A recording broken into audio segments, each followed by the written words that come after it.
دیکھیے اب مقلدین میں بھی دو گروپ بن گئے ہیں سمجھیے۔ ایک جو مقلدین ہیں، عام طور پر یہ اہل حدیث ان بریلویوں دیوبندیوں کو مقلدین کہتے ہیں، حالانکہ خود بھی بہت بڑے مقلد ہیں۔ یہ تینوں گروپ جو ہے یہ مقلد ہیں، بریلوی، دیوبندی، اہل حدیث،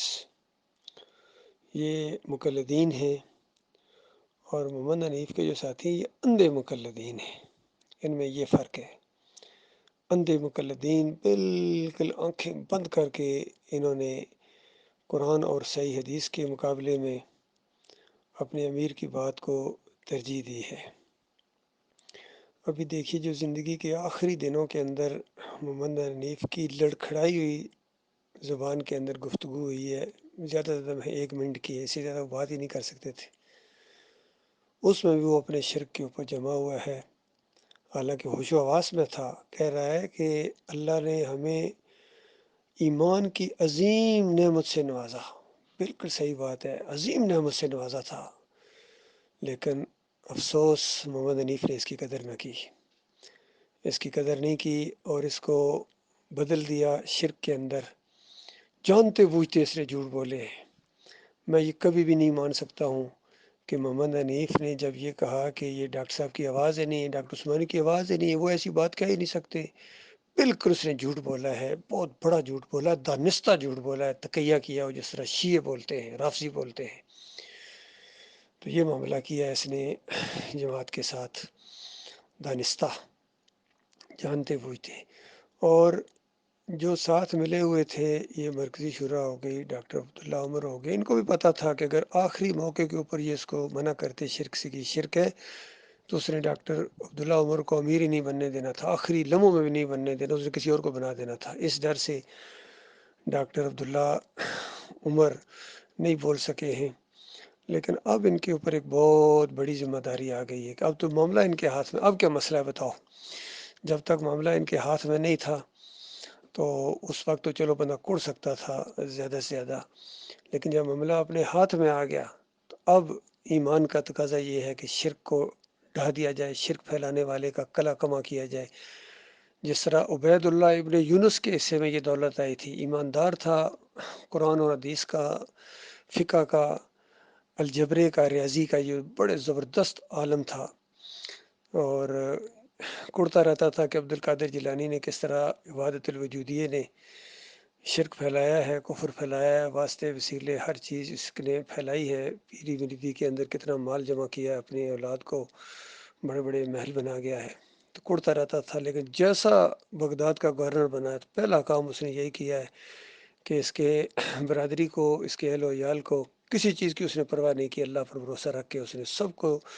در کر دیا۔ اس نے جتنے بھی کے محلات تھے سارے گرا دیے۔ غصہ پھر بھی ٹھنڈا نہیں ہو رہا ہے۔ رات کو پولیس بھیجی اور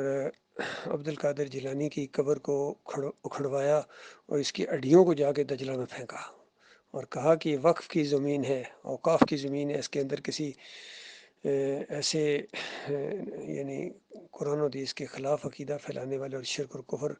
پھیلانے والے کو دفن کرنے کی اجازت نہیں ہے۔ تو یہ ایمان کی جو ایک جوش ہوتا ہے وہ بندے سے کراتا ہے۔ کاش ڈاکٹر عبداللہ عمر کے اندر بھی یہ ایمان کا جوش پیدا ہو اور اپنے قریبی لوگوں کو سمجھائے کہ دیکھو یہ غلطی ہو گئی ہے، محمد حنیف کی وجہ سے کتنا نقصان پہنچا ہے اور کتنے لوگ اسی شرک پر مر گئے ہیں، خود وہ بھی مر گیا، وہ جائے جہنم میں، ہمیں اس سے کیا ہے، ہمیں ایمان خالص کے اوپر کام رہنا ہے، قائم کر دے اور تلافی کرے،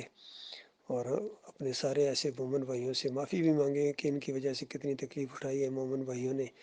اور اس کے بعد پھر ایمان خالص کے اوپر قائم ہو جائے، جس کے اوپر یہ دعوت اٹھی تھی۔ ڈاکٹر مسعود الدین عثمانی رحمۃ اللہ علیہ نے دعوت اٹھائی تھی۔ اب کیا ڈاکٹر عبداللہ عمر بھی یہ کہہ سکتے ہیں کہ یہ جو ڈاکٹر عثمانی رحمۃ اللہ علیہ کے بیانات ہیں یہ ان کی آواز نہیں ہے اور وہ یہ ایسی بات کہہ ہی نہیں سکتے؟ یہ پوچھو آپ ڈاکٹر عبداللہ سے، یقیناً وہ کہے گا یہ ڈاکٹر عثمانی رحمۃ اللہ علیہ کی آواز ہے۔ اور خود ان کو بھی شاید معلوم ہو، ان کے والد صاحب ڈاکٹر عمر خطاب وہ کس قدر پکے مومن تھے اور ڈاکٹر عثمانی رحمۃ اللہ علیہ کے دستے راست تھے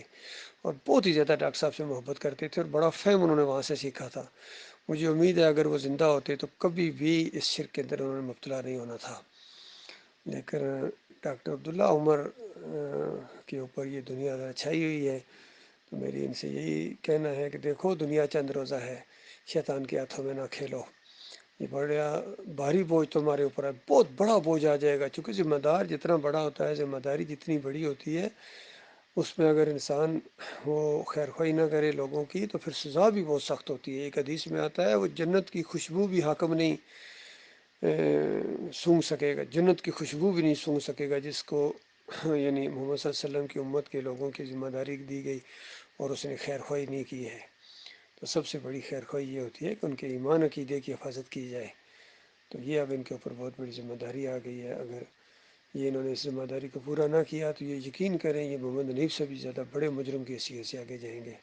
لیکن محمد حنیف کو ان سے بڑی امیدیں وابستہ تھی، لوگوں کو نصیحت کر رہے ہیں کہ شرک پر جمے رہنا اور عبداللہ عمر کا ساتھ دینا، حالانکہ وہ نصیحت کر کے گئے ہیں۔ تو ڈاکٹر عبداللہ عمر کے لیے یہ ایک موقع ہے کہ لوگوں کو کہے کہ دیکھو محمد حنیف بھی تمہیں بتا کے گیا ہے کہ میرا ساتھ دینا، اختلاف نہ کرنا۔ تو یہ اگر اعلان کر دیں کہ اصل عقیدہ وہی ہے کتاب اللہ کے مطابق جو ڈاکٹر عثمانی رحمۃ اللہ علیہ نے بیان کیا ہے کہ یہ سجدہ شکر تھا اور سجدہ تعظیمی نہیں تھا، اور سجدہ تعظیمی ماننا یوسف علیہ السلام کو یہ عقیدے کی خرابی ہے، اس طرح بیان کر دیں، اللہ تعالیٰ ان کی مدد کرے گا اور جماعت کو پھر اپنے موقف کے اوپر قائم کر دے مالک۔ یہ سب سے میرا یہی کہنا ہے جہاں جہاں تک یہ آواز پہنچے کہ اب یہ ایک موقع پھر اللہ تعالیٰ نے آپ کو دیا ہے، لیکن اگر تم لوگوں نے اس موقع سے فائدہ نہ اٹھایا تمہارا انجام بھی وہی ہوگا محمد حنیف کی طرح، اور اس سے پہلے جو ابن کثیر کا ہو چکا ہے، احمد بن حنبل کا ہو چکا ہے، ڈاکٹر اسرار کا ہو چکا ہے، مودودی کا ہو چکا ہے۔ اللہ تعالیٰ چھوڑنے والا نہیں ہے، یاد رکھنا۔